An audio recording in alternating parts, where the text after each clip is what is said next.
When Alex's new neighbor called 911 over a so-called hazardous garden shed, he knew something was off. Who panics over a simple shed? Yet there he was, standing in his wildflower garden, watching a police cruiser pull up to his curb, lights flashing in the middle of a perfectly sunny day. The officer climbed out, a confused look on his face, while the culprit behind this absurd call stood on the sidewalk, clipboard in hand and a triumphant smirk on her lips. Her name was Karen, and, as Alex would soon learn, she was on a one-woman mission to eradicate anything that didn't meet her idea of perfection. Alex was a free spirit, a young professional who'd inherited this suburban house from his late uncle. The neighborhood itself was picture-perfect, short, uniform lawns, precisely aligned mailboxes, and not a weed in sight. Alex didn't exactly blend in. Where everyone else had the same neat stretch of grass, he maintained a lush wildflower garden meant to attract bees, butterflies, and other pollinators. He loved the color and life it brought to the yard. He loved that it felt real. Karen, however, saw a mortal enemy. She acted like a self-appointed enforcer of the community standards, though nobody had given her that power. With her rigid posture, ever-present clipboard, and a perpetual frown etched into her face, she turned her eyes toward Alex's property the moment he moved in. First, she complained about his weed-infested flower beds. Next, his mailbox color was apparently not in line with the neighborhood aesthetic.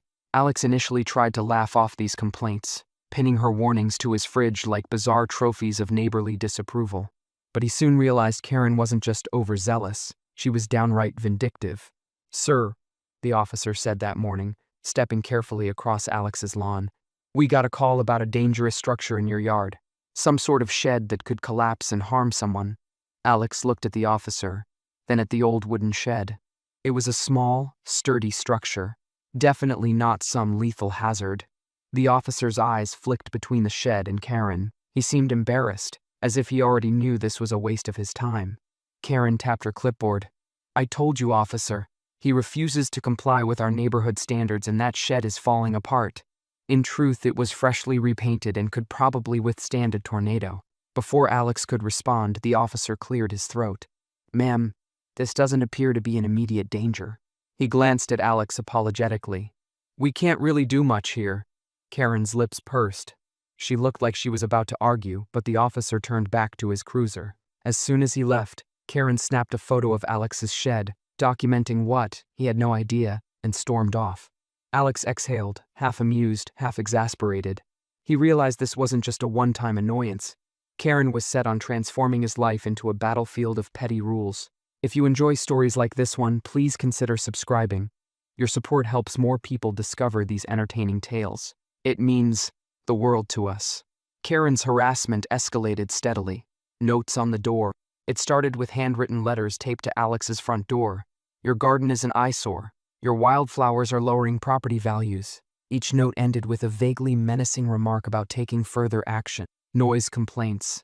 After Alex hosted a small barbecue one weekend, a police car showed up, lights flashing again. The officer announced they'd received a complaint about excessive noise and possible rowdy behavior. Alex glanced at the modest gathering of friends chatting softly over grilled burgers. The music was so low his guests had to lean in to hear it. Karen stood on the sidewalk, arms folded, pointing a finger at him. "They've been disturbing the peace for hours," she insisted. The officer quickly saw there was no violation, apologized for the trouble, and left. The wildflower witch hunt. Karen filed a formal complaint with the city, alleging that Alex's wildflower garden was a breeding ground for pests. A city inspector came out to investigate, found everything in perfect order, and even commended Alex for the garden's environmental benefits. Undeterred, Karen stood on the curb with a tape measure the next day, scowling at each and every flower. Halloween arrived, and Alex loved the spooky season. He decorated with pumpkins, spiderwebs, a few skeletons, and a small fog machine that delighted neighborhood kids. But Karen's reaction was comically overblown.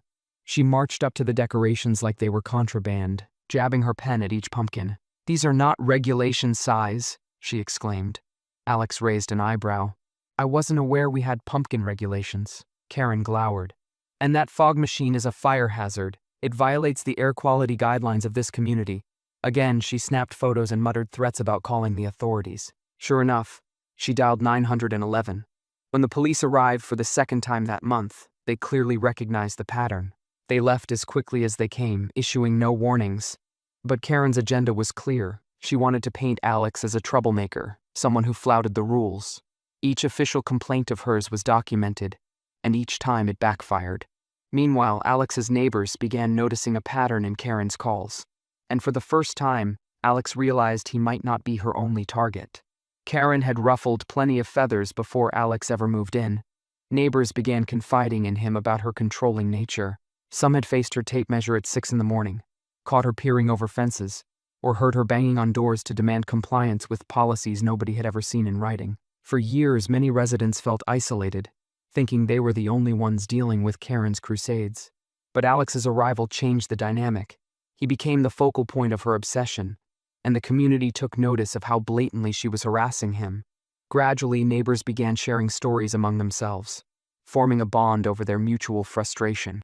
At first, Alex tried to laugh it off. He pinned her complaint letters to the fridge, joking to friends that it was Karen's personal art exhibit.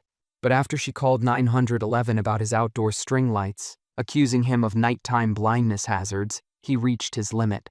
"She's actively trying to ruin my life," he said to himself, pacing his living room. "Or at least run me out of the neighborhood." He decided enough was enough. If Karen was relentless, he'd have to match that energy.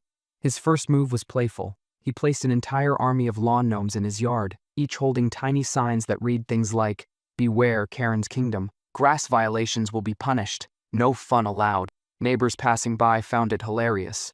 They snapped photos, laughed with Alex, and shook their heads at how petty Karen could be. Karen, however, saw it as a direct provocation. She marched over, shouting that he was harassing her. "I'm just expressing my creativity, Karen," Alex retorted with a casual shrug. "Isn't that allowed?" Next, he made his wildflower garden even more elaborate, adding small placards identifying each type of flower, complete with educational facts about its ecological benefits.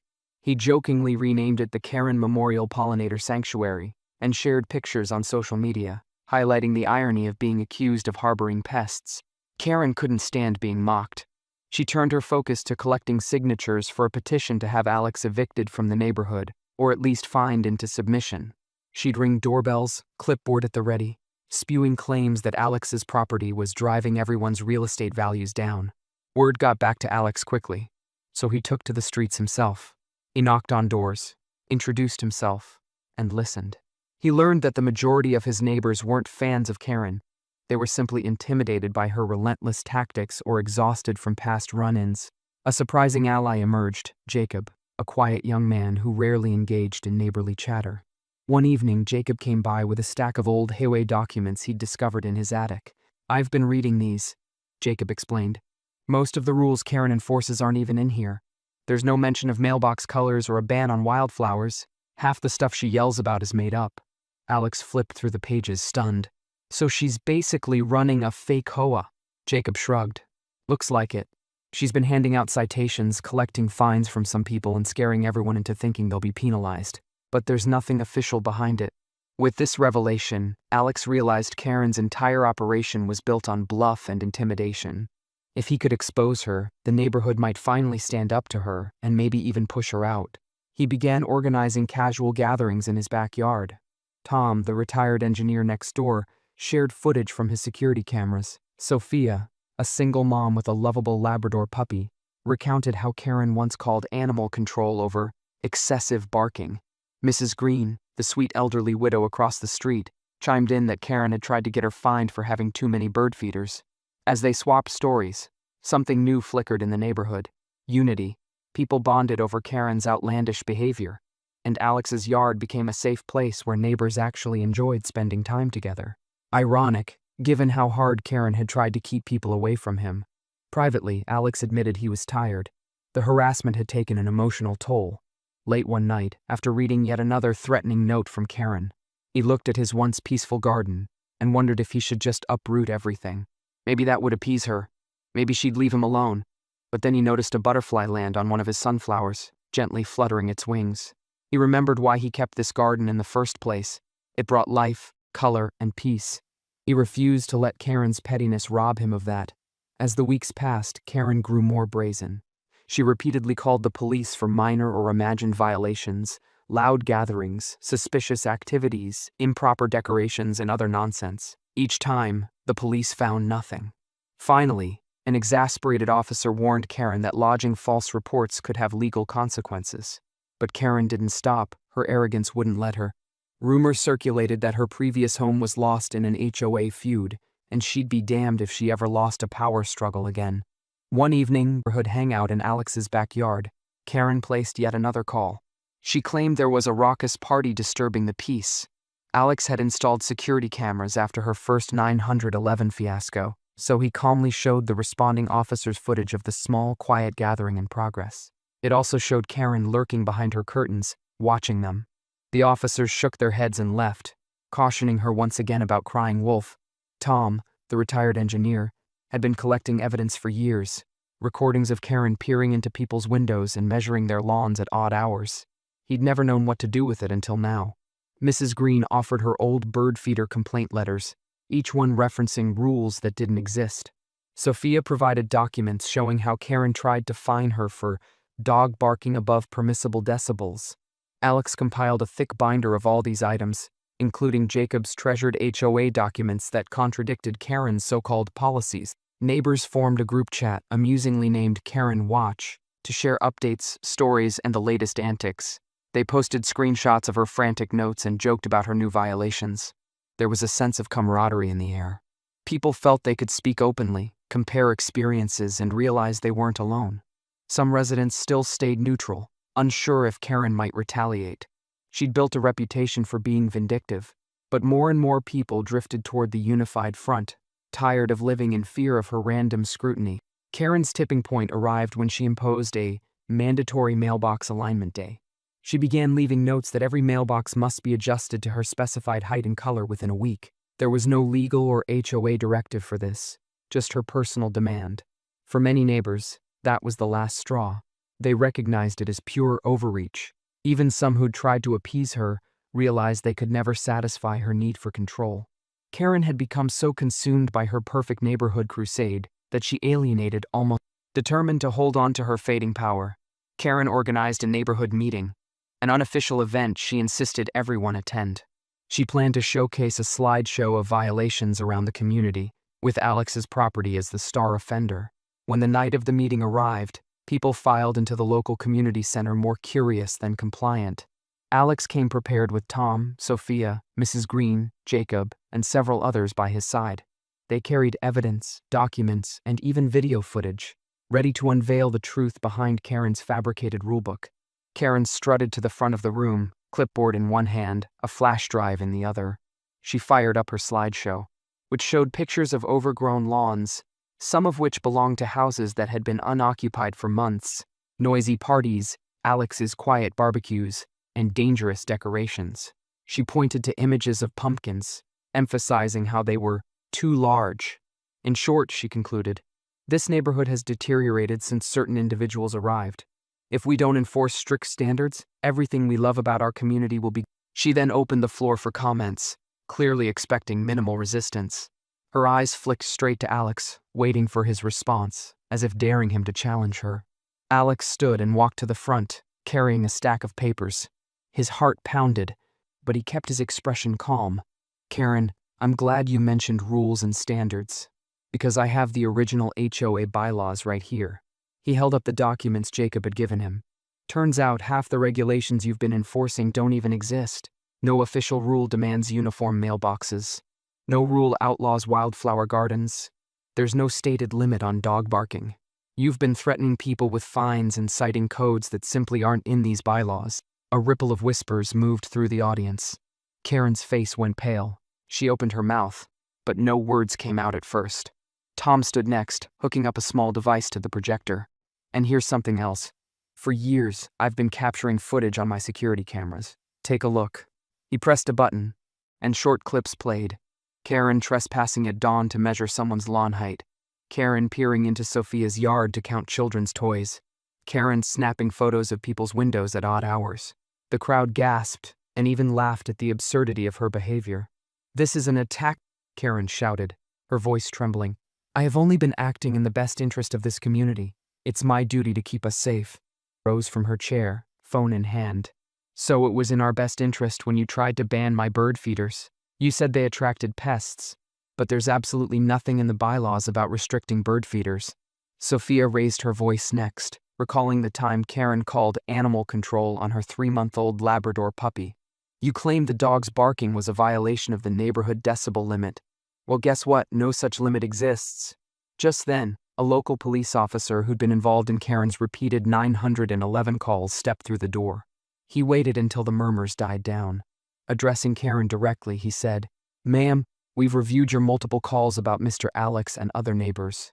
We've had to respond numerous times. You've been warned already about filing false reports. I'm here to officially inform you that if you continue, you could face legal consequences." Karen's jaw dropped. False reports? I'm not making false reports. These are real violations. The officer shook. When my colleagues arrived, each time they found no evidence of any real threat or disturbance. We have documentation. This is your final warning. The crowd seemed to collectively exhale. It was as if Karen's reign of pettiness had just collapsed under the weight of facts and community solidarity. Realizing she had no allies left in the room, Karen clutched her clipboard like a life raft. Her eyes darted around, meeting only disapproving glares. She stormed out, muttering about how she'd never felt so betrayed by her neighbors. But as everyone knew, she'd brought this on herself. The aftermath was swift. Within days, a for sale sign appeared on Karen's once pristine lawn. Gone were her militant morning patrols and the ever-present tape measure. The silence that followed felt like a collective sigh of relief. On the morning the moving truck arrived to whisk Karen away, Alex couldn't resist placing one last gnome at the edge of his yard. It held a sign that read, "Bye, Karen." When her car passed, he thought he saw her glare in the rearview mirror, but it didn't matter anymore. Her hold on the neighborhood was finished. Mrs. Green, basket of cookies in hand, met Alex at his porch. "You did it," she said, a playful grin on her face. "Though I suppose we all did it together." Alex laughed, taking a cookie. "Couldn't have done it without you. I was just the spark." With Karen gone, the atmosphere changed dramatically. Yards blossomed with individuality. Neighbors felt free to add whimsical decorations, paint their mailboxes any color they pleased, or grow wildflowers without fear of tape measure raids. Children played outside without scoldings. Dogs barked freely within reason, and no one worried about an angry call to the authorities. Alex's backyard soon became the go-to spot for casual get-togethers. He organized mini cookouts, and people dropped by to chat over coffee or share fresh produce from their gardens. Even the local police officers, who'd grown weary of Karen's calls, stopped by one weekend simply to say hello and commend everyone on their new sense of unity.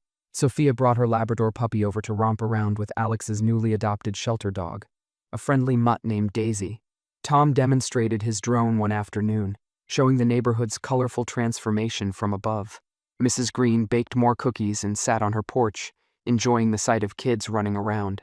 Jacob delved further into the old HOA documents, identifying small grants the neighborhood could apply for to make communal improvements, like a community garden or a pollinator corridor that took Alex's wildflower idea one step further. The oddest realization for Alex was that he'd moved here seeking a quiet life but had ended up with a family of sorts.